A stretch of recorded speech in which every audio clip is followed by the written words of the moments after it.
آج ہم بات کریں گے وسائل کی کمی کے اوپر۔ دیکھیں انسان، آپ جانتے ہیں کہ انسان عقل کل تو ہے نہیں، اور اس کے کن کہنے کے اوپر ہر چیز اس کے سامنے پیش تو کر نہیں دی جاتی۔ تو اللہ نے کہیں نہ کہیں انسان کو مجبور بنایا ہے، اور انسان مجبور ہے، اور انسان کو اس بات کی خوشی ہونی چاہیے کہ وہ مجبور ہے، وگرنہ اگر ہم مجبور ہی نہ ہوتے، ہم جو چیز چاہتے ہمارے سامنے پیش کر دی جاتی، تو اللہ کو یاد کون کرتا؟ یہ نماز کدھر چلی جاتی؟ یہ روزے، زکوٰۃ، خیرات کدھر چلی جاتی؟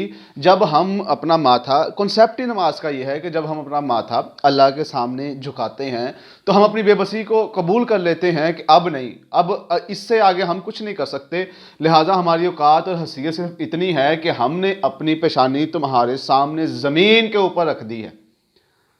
تو جب آپ کے پاس وسائل نہیں ہیں تو کیا غم ہے؟ آپ کے پاس ابھی راستے کی شناخت نہیں ہے تو کیا دکھ ہے؟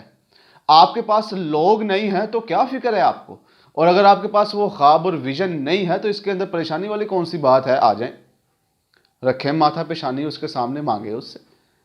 اگر تو آپ کی پریشانیوں کا منبع حل کسی اور کے پاس ہے تو پھر اس کے سامنے جا کے رونا رو لیں، اور اگر نہیں اور پتہ ہے کہ وہ مالک کل، وہ خالق کل آپ کے ساتھ موجود ہے، تو پھر وسائل کا رونا کس چیز کا؟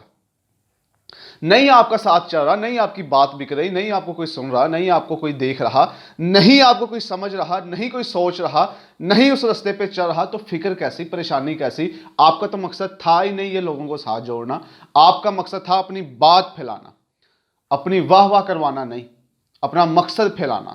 تو جب آپ اس کے اندر کلیئر ہو گئے، آپ وہ شفافیت اس کے اندر لے کے آ گئے، تو پھر وسائل کا رونا بہت نچلے درجے کی چیز ہے۔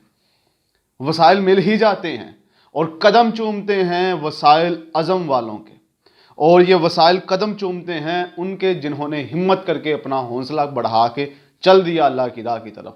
اور جب ہم نے مانگنا ہی اس رب سے ہے تو پھر فکر کیسی ہے، پھر غم کیسا ہے، پھر ٹینشن کیسی ہے، پریشانی کس چیز کی ہے، دکھ کیا ہے، ڈپریشن کیا ہے، اور افسوس کیا ہے کہ یار نہیں بک رہا کچھ بھی، ہوگا سارا کچھ۔ اور وسائل کا رونا نہ روئیں، جہاں کھڑے ہیں آپ، جو آپ کے پاس ہے شروع کر دیں، اور انشاءاللہ آپ دیکھیں گے کہ وہ رستے کھولے گا اگر ہم نے اس کے ساتھ تعلق کو جوڑا۔ مثالیں آپ کے سامنے ہیں کہ کیسے رستے کھلا کرتے تھے۔ تو جب آپ نے ہمت کر لی تو وسائل انشاءاللہ اللہ آپ کے سامنے پیش کر دے گا۔ اللہ سے دعا ہے کہ اللہ سب سے پہلے ہمیں توکل سیکھنے کی، پھر خواب دیکھنے کی، اور پھر اس کے لیے وسائل پیدا کرنے کی عقل، شعور اور ہمت دے۔ السلام۔